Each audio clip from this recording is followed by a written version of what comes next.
अल्लाह ताला तुम्हारी कस्मों में फालतू कसम पर तुमसे मुआवजा नहीं फरमाता, लेकिन मुआवजा उस पर फरमाता है कि तुम जिन कस्मों को मजबूत कर दो और उसका कुफारा 10 मोहताजों को खाना देना है, और वो भी औसत दर्जे का, जो अपने घर वालों को खिलाते हो, या उनको कपड़ा देना, या एक ग़ुलाम या एक लौंडी आज़ाद करना, और जिसको मकदूर ना हो तो 3 दिन के रोज़े हैं। ये तुम्हारी कस्मों का कुफारा है, जबकि तुम कसम खा लो और अपनी कस्मों का ख्याल रखो।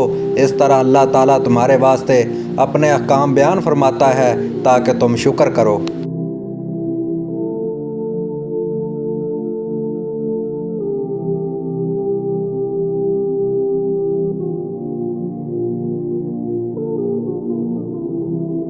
और अल्लाह ताला को अपनी कस्मों का निशाना ना बनाओ कि भलाई और परहेज़गारी और लोगों के दरमियान की सलाह को छोड़ बैठो, और अल्लाह ताला सुनने वाला जानने वाला है।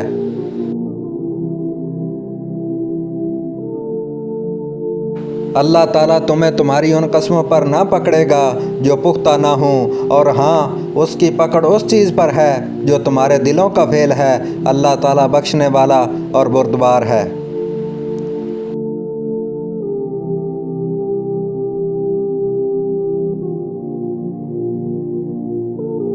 तहकीक कि अल्लाह ताला ने तुम्हारे लिए कस्मों को खोल डालना मुकर्रर कर दिया है, और अल्लाह तुम्हारा कारसाज है, वही पूरे इल्म वाला, हिकमत वाला है।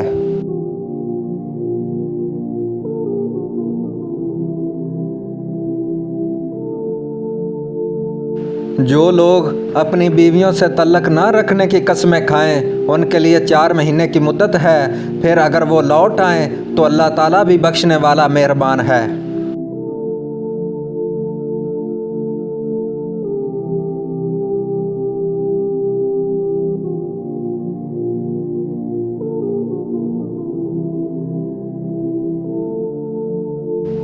और उन कुफार ने बड़ी ज़ोरदार कसम खाई थी कि अगर उनके पास कोई डराने वाला आए तो वह हर एक उम्मत से ज़्यादा हदायत कबूल करने वाले हों। फिर जब उनके पास एक पैगंबर आ पहुँचे तो बस उनकी नफ़रत ही में इजाफ़ा हुआ।